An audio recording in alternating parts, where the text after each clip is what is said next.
While Marika was at the nighttime meeting, Gaozu woke up and went to the kitchen. He began to dig and soon discovered a bottle. Inside, his imprisoned soul cried. Once upon a time, in a very beautiful African village, located somewhere in West Africa, lived Gaozu, his grandmother Marika, and his aunt Abigail. In this village, Gaozu was a modest and very neglected man, because everything he did always ended in failure. Gaozu was very kind, and loved everyone without distinction, but unfortunately, despite it all, nothing he attempted ever succeeded. A field would never grow any seeds if they were sown by him. Gaozu had tried everything: carpentry, welding, blacksmithing, and even other trades. He had never managed to achieve anything concrete, as if life itself did not want him. All this made him, in the eyes of the villagers and especially the village women, a good-for-nothing. He was nicknamed the Cursed Man. Gaozu loved flowers and insects very much. When he felt alone,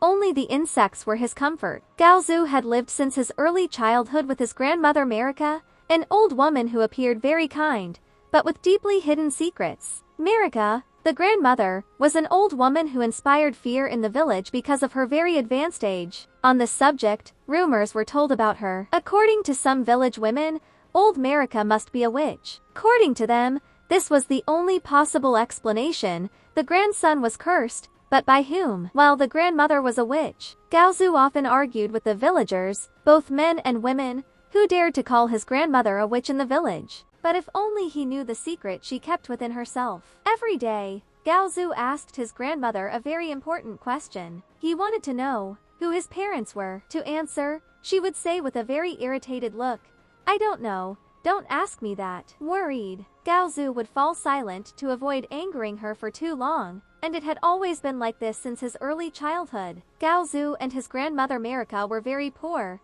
They dressed as such and were always judged in the village. They were judged by village women, who were in a slightly better financial situation than them. Even villagers who were worse off than them dared to judge them. In reality, Marika, the grandmother, knew that if Gaozu discovered who his parents really were, he would manage to change things as they were and would uncover the hidden legacy of his missing parents, a secret guarded under penalty of death. She knew that if Gaozu discovered the secret, everything would be over for her, his grandmother, and also for other equally mysterious people in the village, hidden behind masks of kindness and simplicity. But she did not know that there was an old woman who knew the whole story and possessed the hidden treasure of Gaozu's parents, who were missing and forgotten by all. In this same village lived a woman named Abigail. She was very mysterious and very wealthy. In the village, she was both highly respected and feared. Abigail was Gaozu's aunt, but she had never helped him, nor Marika, her own mother. The reasons were deeply mysterious and secret. Every time Abigail came to her mother Marika's house, they would spend the entire day locked away, arguing over matters that were difficult to grasp. Each time Gaozu listened at the door, he would catch fragments of their conversations. Marika, his grandmother, would say, "He is innocent. His parents have already paid the debt." Abigail would respond, "Nevertheless, his body is still demanded." But every time she emerged from these discussions, Abigail, the aunt, always wore a very angry expression. In truth, Gaozu's grandmother and her daughter Abigail, Gaozu's aunt, were witches who belonged to a very malevolent witchcraft sect. The sect was demanding something from grandmother Marika, something she did not want to give, something that others had already paid for. Abigail, on the other hand, was the closest and most loyal to the sect.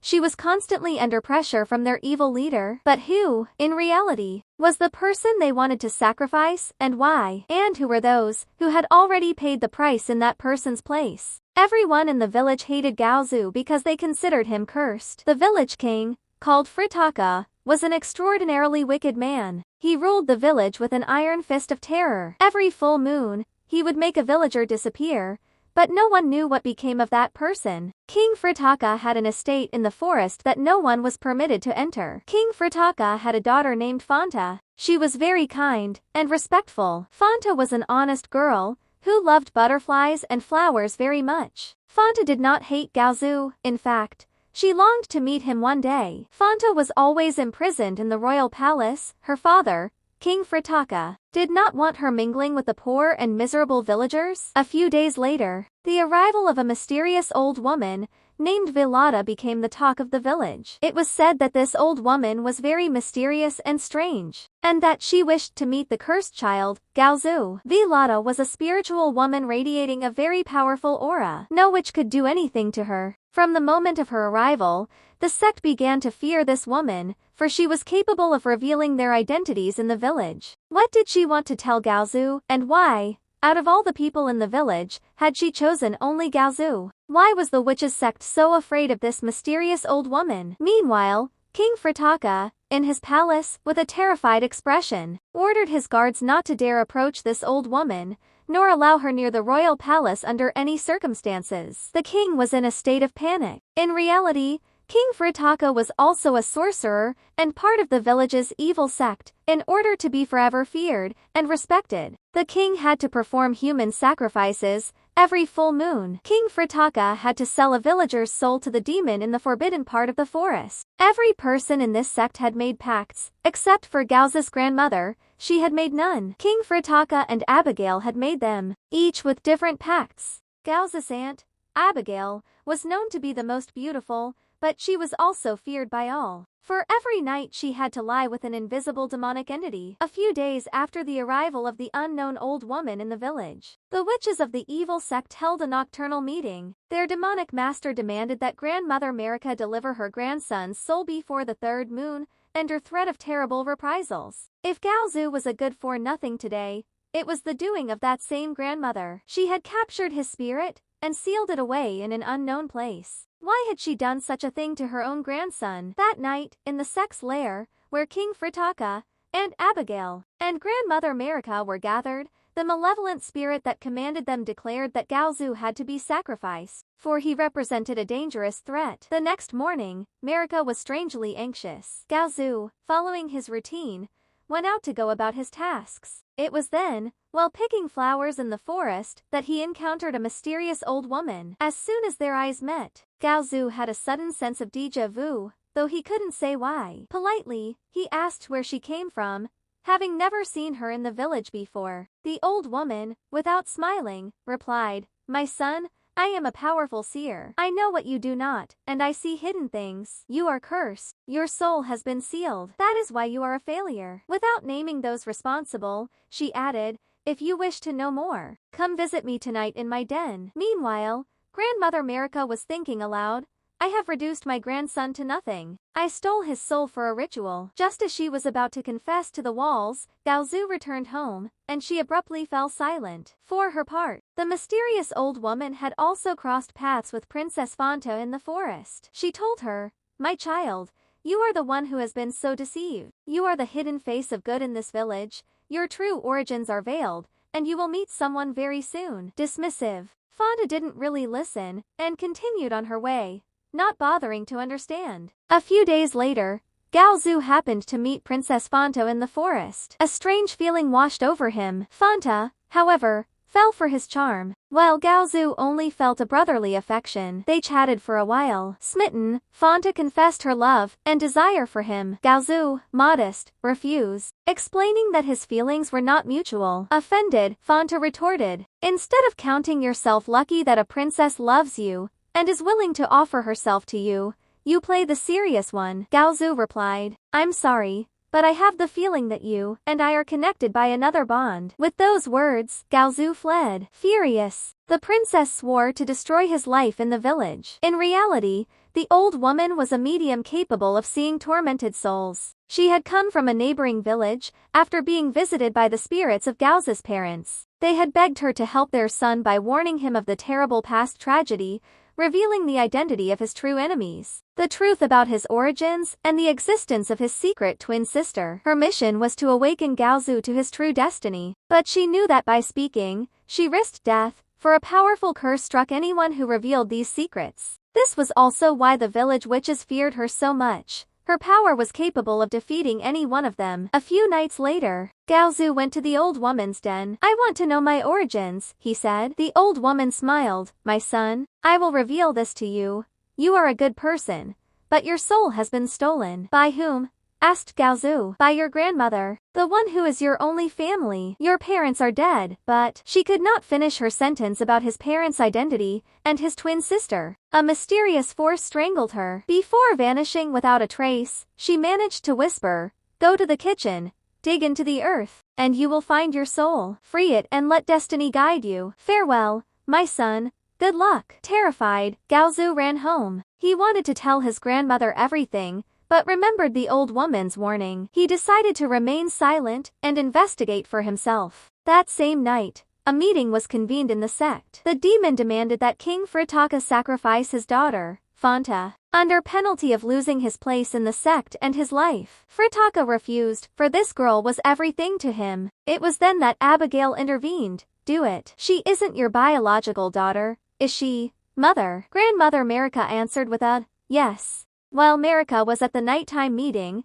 Gaozu woke up and went to the kitchen. He began to dig and soon discovered a bottle. Inside, his imprisoned soul cried, "Help me." Without hesitation, Gaozu opened it. The bottle shattered, and he fainted. His soul had returned to him. The next day, Gaozu went out very early and headed into the forest, following the old woman's hint. Having recovered his soul, he had also inherited his parents' gift, the ability to see spirits and people's true nature. There, he met a mysterious and very beautiful young woman, who was in fact a forest spirit. Gaozu, smiling, said to her, "Oh, charming lady, can you help me? My heart led me here, and I know you know what I'm looking for. I want to know who my parents were and where my twin sister is." The spirit replied, "I do not have the words to answer you, but I can help you discover it. Accept a third eye." "How?" asked Gaozu. "In exchange for 1 year of your life, I will give you this power." Without hesitation, he accepted,